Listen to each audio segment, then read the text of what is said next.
Men of Reddit, what can you acknowledge is harder for women? Traveling alone. Takes some balls to travel alone as a girl, especially in not-so-developed countries. Women need to be careful and look out for things that we men almost never take even in consideration.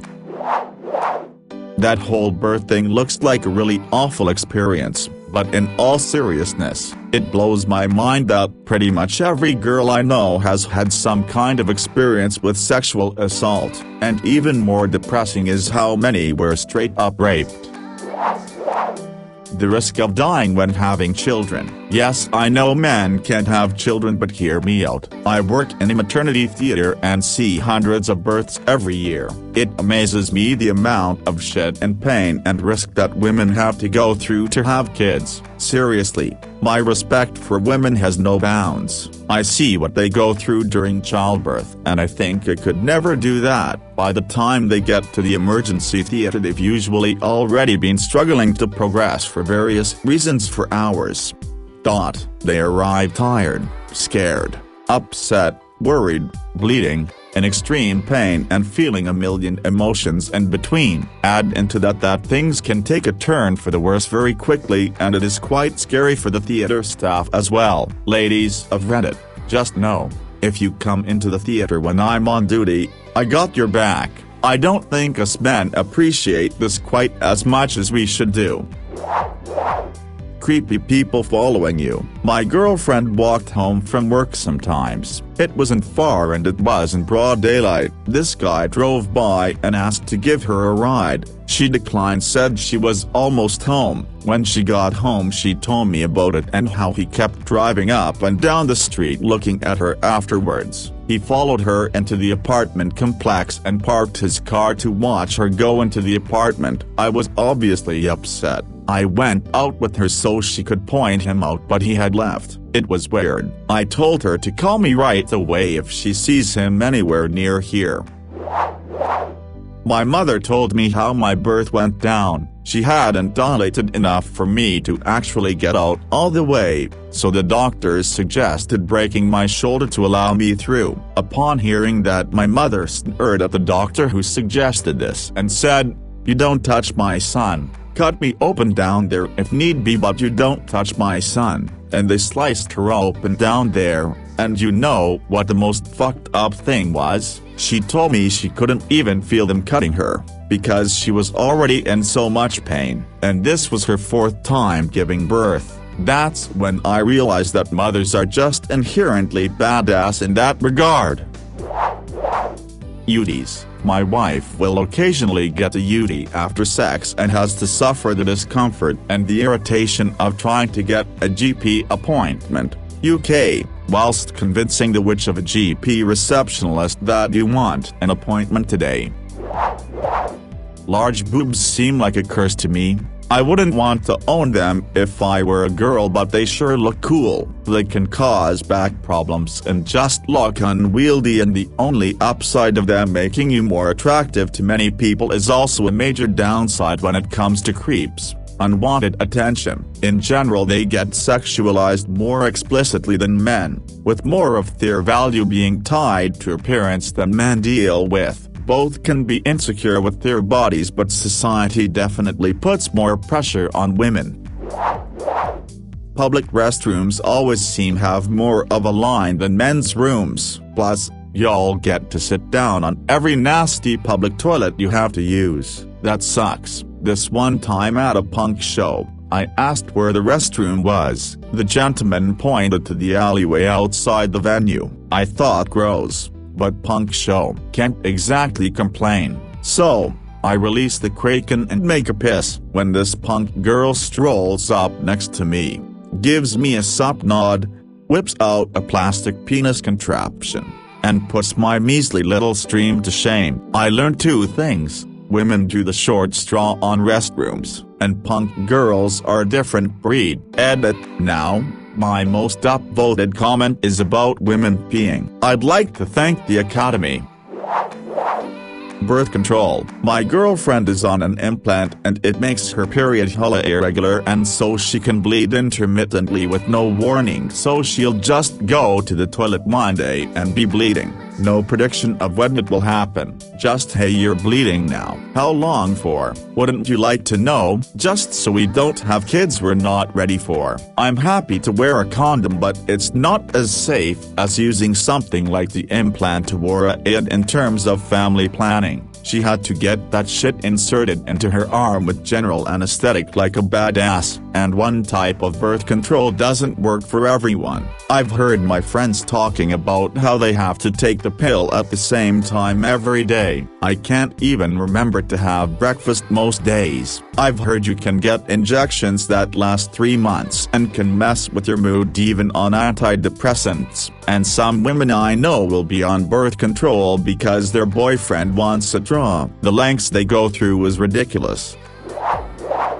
Getting catcalled. Specifically, I'm a guy that got catcalled a lot in high school and college. I ran distance in tiny short shorts and that's it, and got everything from whistles to honks, girls blowing kisses to guys yelling "f***ag" out of their car windows, to gay guys slapping my ass or complimenting me. I took it in stride, none of it ever bothered me, and that kind of colored my opinion of catcalling. Not that I approved of it, but that it wasn't that big a deal. Then I had a girlfriend in college, and she got catcalled while I was walking her home at night. It was a distinctly different experience. Turns out I never once felt threatened by my catcallers, but hers were definitely scary and threatening. It was a completely different experience, and really shitty and frightening. First of all, periods. Hats off to you all for handing them. Next, being forced to be aware of your surroundings anywhere you go, like you always have a fear of a bad encounter. And finally, not being acknowledged while being out with a man. Many times I went to restaurants or shopping with someone.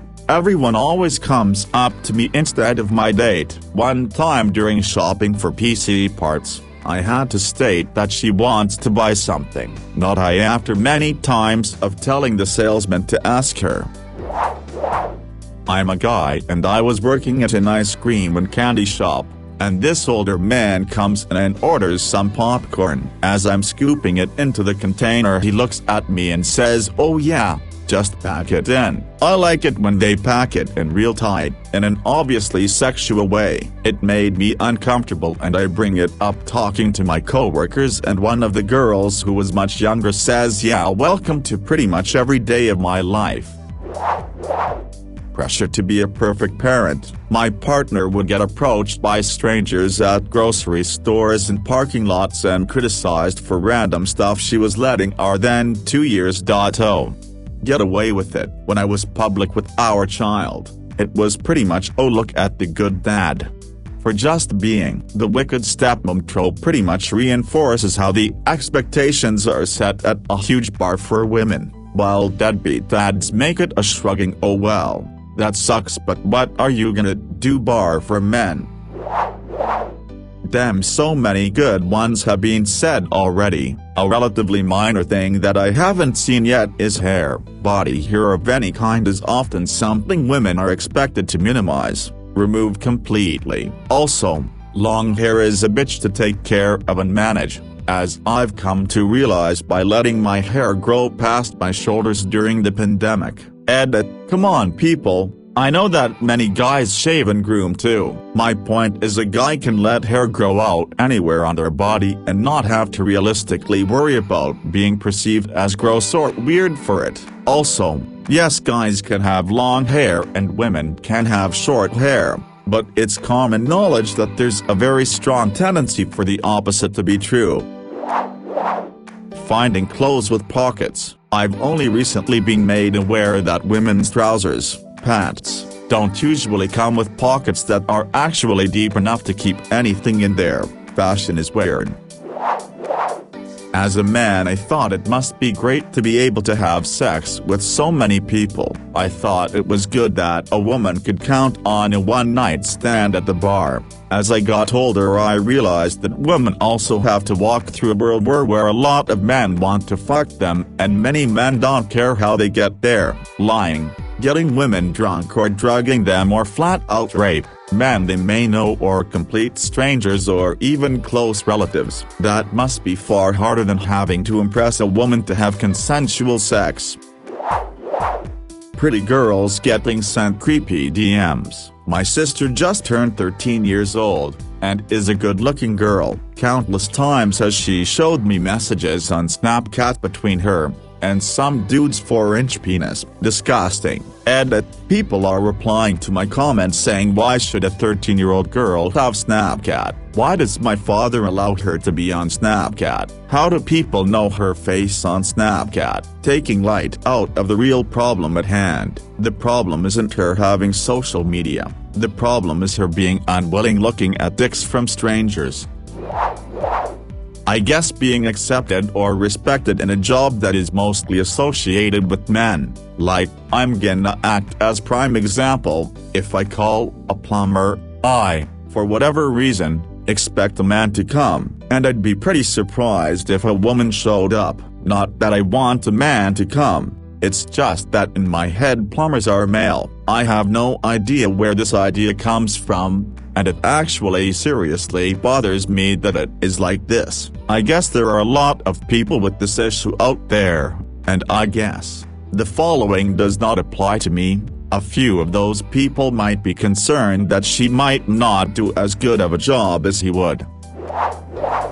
Feeling safe in general, whether it be outside after certain your parties, going to dates with someone new, etc. etc. From the stories I hear from friends and acquaintances, it's pretty scary sometimes. Also less impactful, but gaming. When a girl is gaming, it's always dudes telling he that she's a pick-me girl, that she only plays Minecraft, that she doesn't know shit, etc. etc. Just them being disrespectful and annoying shits. Edit. It's even worse in places like Mexico where I'm from and as my frame of reference. Edit. Our not here, and her not he. Holy shit, where do I start? Childbirth. Everything I see or hear about it is just unpleasant and painful. The body clock and pressure to have children, especially in your 30s, sexism and bias in the workplace. Yep, it's still there in many forms, and it really disappoints me that it is. Online communities in the comments, messages, what the fuck, guys?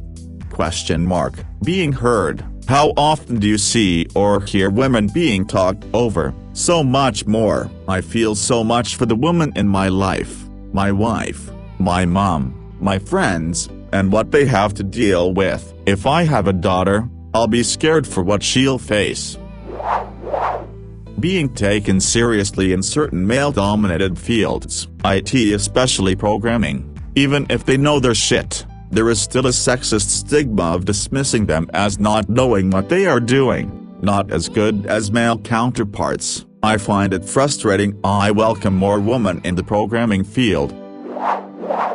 Training. When I began in the military, everyone, including all the girls, were in far better physical condition than I was. 2 months and I was bringing in a better performance than all but one girl. The difference in muscle growth, etc. is simply at the level where women are never able to keep up with men who put even half the effort into them.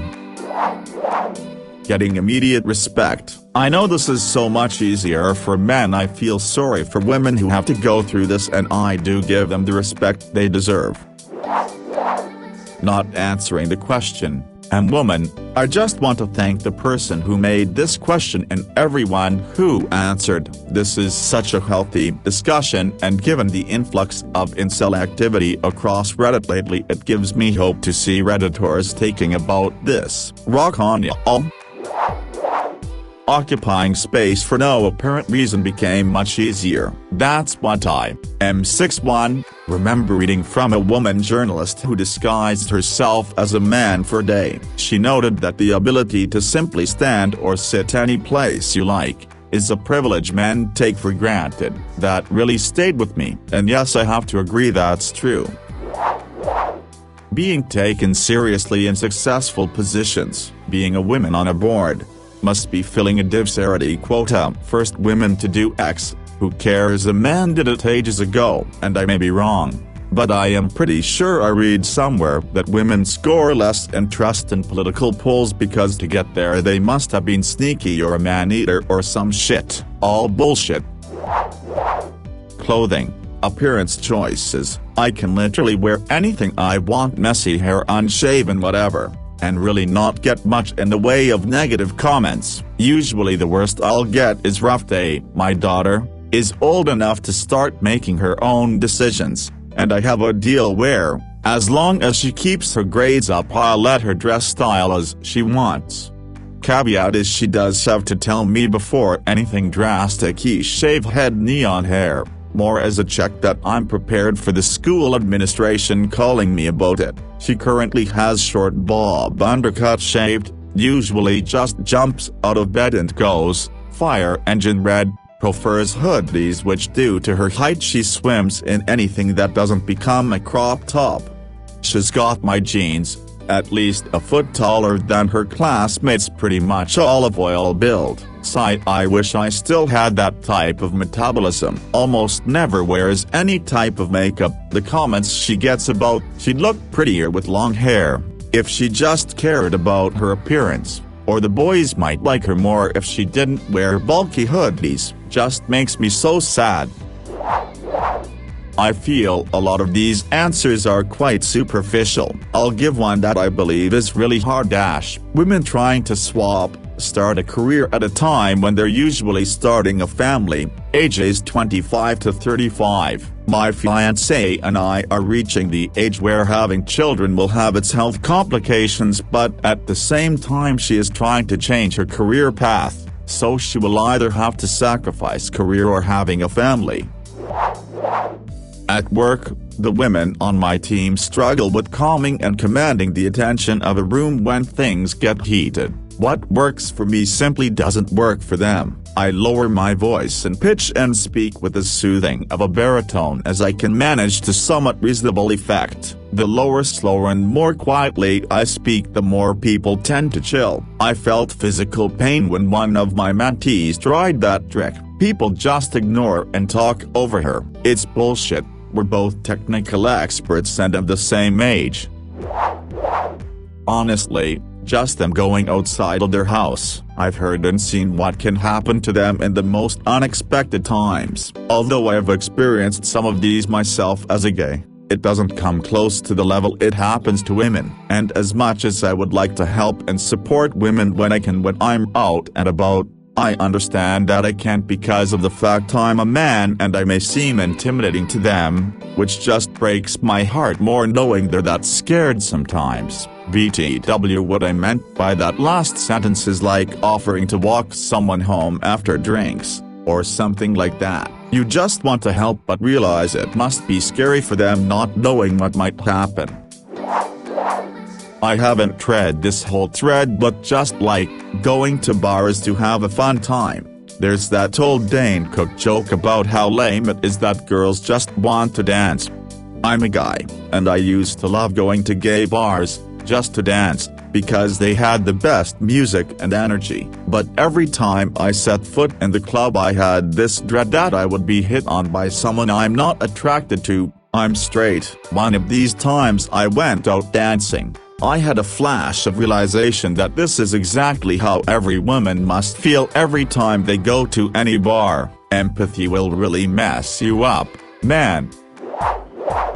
There are so many excellent answers, but I would go with the benign one. Fashion. It's one of those three choice, pick two problems: practical, comfortable, feminine. As a male, I get the same three choices: practical, comfortable, masculine, and yet I can easily pick all three. To be taken seriously in a male-dominated environment, to be able to have controversial opinions without backlash, to say they don't want children, all of these are much easier for us men than for women, and this is fucking sad. Periods. Your body is trying to lose your dang uterus, so everything hurts cause skin and linings and shit be falling off you, and you're bleeding everywhere. So now the bed has a big blood spot because it went through the pad, plus you're crying because your burrito wouldn't close. Source: my girlfriend, progressing in the workplace. We all say sex doesn't matter, but it does. Men will more likely pick man to promote or as a replacement, etc. Even more so if they're good-looking and social guys. Literal science behind that. Women are more likely to be put in admin and/or HR roles. I've worked in men-heavy offices and women-heavy offices, and it's really clear that men are usually in higher positions overall.